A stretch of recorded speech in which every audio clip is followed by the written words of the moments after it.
ധന്യമി ജീവിതത്തിൽ ഇന്ന് പറയുന്നത് കാന്തത്തെക്കുറിച്ച് ആണ്. പക്ഷെ കുറച്ച് കഴിയുമ്പോൾ മനസ്സിലാവും കാന്തത്തെക്കുറിച്ചല്ല ഇയാൾ പറയുന്നത് ജീവിതത്തെക്കുറിച്ചാണ് എന്ന് മനസ്സിലാക്കും. കാന്തം ഒരു കൗതുകമുള്ള സാധനമാണ്. ഒരു കാന്തം കയ്യിൽ കിട്ടിയിട്ട് ഒരു ബ്ലേഡോ വല്ല കുറച്ച് കൂടെ കൊടുന്ന് വെച്ചാൽ വളരെ പെട്ടെന്ന് അതിമുൽ വന്നിട്ട് അടിക്കും. കാന്തം എന്ന് പറഞ്ഞാൽ ഈ ആകർഷണീയത ലോകത്തെ എല്ലാ കാര്യത്തിനും ഉണ്ട്, വേണം. മനുഷ്യൻ ഒരു കാന്തമാണ്. ഈ വിവരവും നമ്മൾ ആലോചിക്കാറില്ല. മനുഷ്യരൂപം, ഭാവം വളരെ കിലോമീറ്ററുകൾക്ക് അപ്പുറം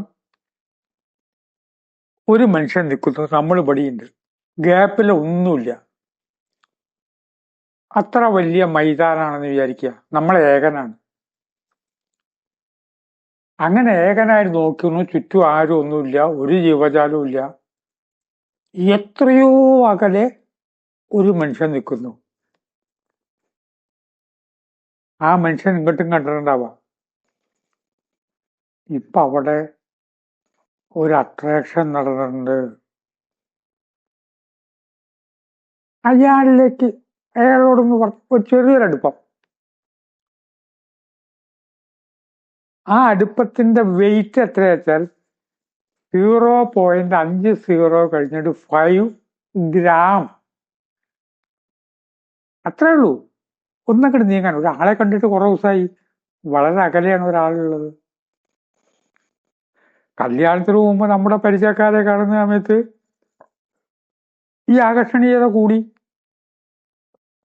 പെട്ടെന്ന് ആളുടെ അടുത്തേക്ക് പോവും. മനുഷ്യൻ ഒരു കാന്തമാണ്. ഈ കാന്തശക്തി നമ്മളിൽ ഉണ്ട്. അനവധി പേര് നമ്മളിലേക്ക് അട്രാക്ട് ചെയ്യുന്നു. ധാരാളം പേര് നമ്മളും ആകർഷിക്കുന്നുണ്ട്. ഇതാണ് കാന്തത്തിന്റെ പ്രത്യേകത. കാന്തത്തിന്റെ പർവ്വതം സമുദ്രത്തിലുണ്ടാകും. ഇല്ലെങ്കിലും സങ്കല്പാവാം, കഥയാവാന്നൊന്നും ചോദ്യം ഉദിക്കുന്നില്ല.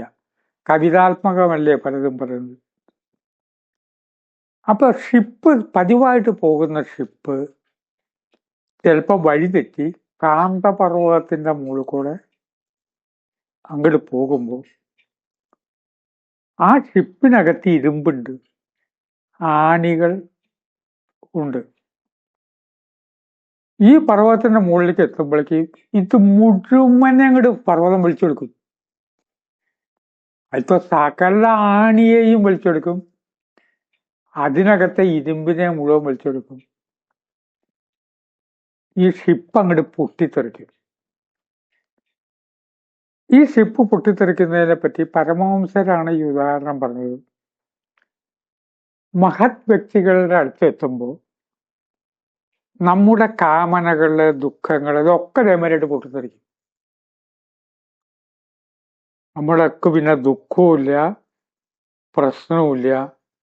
കാരണം അവരുടെ ചിന്താധാര, അവര് നമുക്ക് തരുന്ന അറിവ്, ഇതാണ് കാന്തം. അവരെ കണ്ടാൽ മതി. നയനദീക്ഷ എന്നൊരു പ്രയോഗം ഉണ്ട്.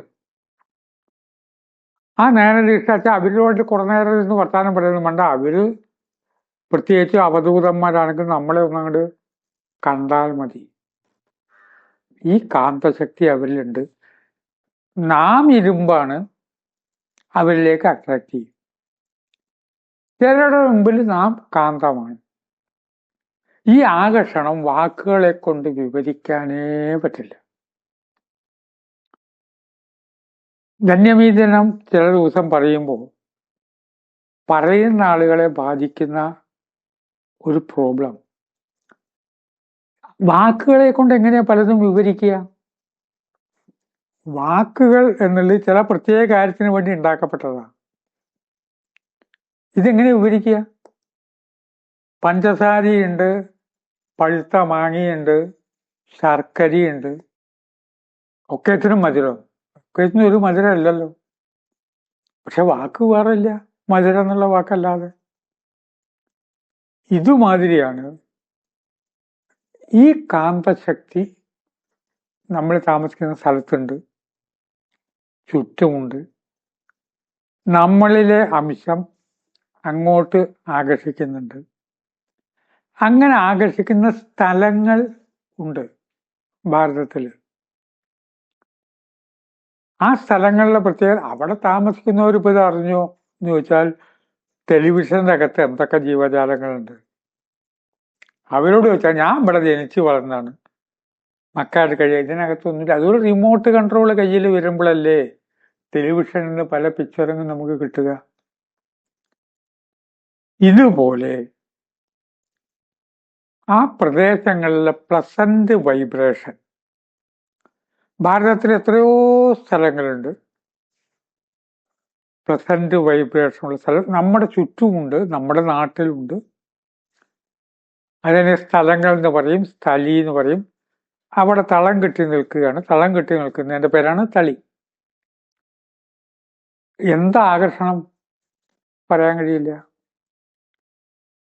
ചില വ്യക്തികളിലേക്ക് നമുക്കൊരാകർഷണം വരും, നമുക്കത് ഇഷ്ടമായി. കുട്ടികളെ എല്ലാവരെയും ആകർഷിക്കണം. അതെന്താണ്? കുട്ടിയായതുകൊണ്ടാ? മനുഷ്യക്കുട്ടി ആവണമെന്നില്ല ആകർഷിക്കാൻ. എലി പ്രസവിച്ച കുട്ടികളെ കാണുമ്പോഴും തീരെ ചെറിയ ആനക്കുട്ടിയെ കാണുമ്പോൾ എന്തൊരു ചന്ത. തന്മാത്രകൾ ഒരു പ്രത്യേക രീതിയിൽ ക്രമീകരിക്കുമ്പോഴാണ് അത് കാന്തമായി വരുന്നത്. തന്മാത്രകൾ ഒരു പ്രത്യേക ക്രമത്തിൽ രൂപപ്പെട്ടു വരുമ്പോൾ അത് കാന്തമായി മാറും. ചില സ്ഥലങ്ങളിൽ തന്മാത്രകൾ ഒരു പ്രത്യേക രീതിയിൽ രൂപപ്പെട്ടു വരുമ്പോൾ അവിടെ അത് കാന്തമായിട്ട് മാറും. നാം ഇരുമ്പാണ്, ഉടനെ നമ്മളങ്ങോട്ട് ഭൂമിയായിട്ട് ഒട്ടിപ്പിടിക്കുമെന്നുള്ള അർത്ഥത്തിലല്ല പറഞ്ഞത്. ആ പ്രദേശം നമുക്ക് ഇഷ്ടമാകും, അതിലെങ്ങനെ നടക്കുമ്പോൾ ഇഷ്ടമാകും. ഇങ്ങനത്തെ ഒരു സ്ഥലം ഭാരതത്തിൽ തന്നെ ഉണ്ട്. കാന്തപർവ്വതം എന്നാണ് വിളിക്കുക. ആ പർവ്വതത്തിന് ഭയങ്കര അട്രാക്ഷനാണ്. ആദ്യമായിട്ട് കാന്തപർവ്വതം എന്ന ആ സ്ഥലത്തെ വിളിച്ചത് എത്രായിരം കൊല്ലം മുമ്പാ. പുരാണ ഗ്രന്ഥങ്ങളിലൊക്കെ ആ കാന്തപർവ്വതം ഉണ്ട്. തമിഴ്നാട്ടിലെ തിരുവണ്ണാമല പർവ്വതത്തിനാണ് കാന്തപർവ്വതം എന്ന് വിളിക്കുന്നത്. ഇടയ്ക്ക് ഞാൻ അവിടെ പോകാറുണ്ട്, ഗിരിവലം നടത്താറുണ്ട്. ആ നടത്തുമ്പോൾ എന്താണ് അതുകൊണ്ടൊരു സുഖം എന്ന് ചോദിച്ചാൽ ഒന്നുമല്ല, എൻ്റെ ശരീരത്തിലെ കോടാനകോടി സെല്ലുകൾ അത് ഇഷ്ടപ്പെടുന്നു. ലക്ഷക്കണക്കിന് ആളുകൾ അത് വലം ചെയ്യുന്നു. മദ്രാസ് മേലിൽ പോയാൽ കാൽപ്പാടി ഇറങ്ങിയാൽ 80 കിലോമീറ്ററേ ഉള്ളൂ. ആ പർവ്വതം ഇങ്ങനെ ആകർഷിക്കുന്നു ജനങ്ങളെ. ഏകാന്തതയിൽ നിന്നിട്ട് ഓരോരുത്തർ ഈ പർവ്വതത്തെ നോക്കി തൊഴുമ്പോൾ, ചെറുപ്പക്കാർ തൊഴുന്ന് കാണുമ്പോൾ അത്ഭുതം തോന്നും. എന്നും വെച്ച് മോഡേൺ സയൻസ് പറയണ കാന്തവും പച്ച ഇരുമ്പും തമ്മിലുള്ള ബന്ധം ഈ പറയുന്നതായിട്ട് താരതമ്യപ്പെടുത്തരുത്. ആ പർവ്വതം സകലതിനെയും ആകർഷിക്കുന്നു. ഇതുപോലെ നമ്മളിലെ കാന്തം പലതിനെയും ആകർഷിക്കുന്നുണ്ട്, പല വ്യക്തികളെയും ആകർഷിക്കുന്നുണ്ട്. ആ കാന്തത്തിന്റെ തന്മാത്രകളുടെ ക്രമീകരണം തെറ്റിക്കുന്ന വിഷയങ്ങൾ ധാരാളമുണ്ട്. അത് വേറൊരിക്കൽ പറയാം. ഈ തന്മാത്രകളുടെ ക്രമീകരണം തെറ്റുമ്പോൾ കാന്തം അല്ലാതായി മാറുമല്ലോ. പല കാന്തങ്ങളും ആദ്യം ഇങ്ങനെ കാണിച്ചാൽ വല്ല ബ്ലേഡോ നൈസായിട്ടുള്ളതൊക്കെ ആകർഷിക്കും. പക്ഷെ പിന്നീട് അത് ആകർഷിക്കില്ല. അതിന്റെ കാന്തശക്തി മുഴുവൻ പോകും. വ്യക്തികളുടെ കാന്തശക്തിയും ഈ ആകർഷണ ശക്തിയും പോകുന്ന കാര്യങ്ങൾ ഉണ്ട്. ആ കാര്യങ്ങൾ സംഭവിക്കുമ്പോൾ അവർക്ക് പണ്ടുള്ള ജനപ്രീതി ഇപ്പൊ കിട്ടുകയില്ല. എന്തോ പണ്ട് ജനപ്രീതി ഉണ്ടായിരുന്നു. പണ്ട് ഡാൻസ് ചെയ്തപ്പോ കിട്ടിയ ആ ആകർഷണീയത ഇപ്പൊ കിട്ടാതെ പോകും. പണ്ട് പാട്ട് പാടുമ്പോൾ ഉണ്ടായിരുന്ന ആ ആകർഷണീയത ഇപ്പൊ നഷ്ടപ്പെടുന്നു. എന്തായാലും തന്മാത്രകളുടെ ഈ ക്രമീകരണത്തെക്കുറിച്ച് ചിന്തിക്കുന്നത് നല്ലതാണെന്ന് പറഞ്ഞ് വാക്കുകൾ ഉപസംഹരിക്കുന്നു. നമസ്കാരം.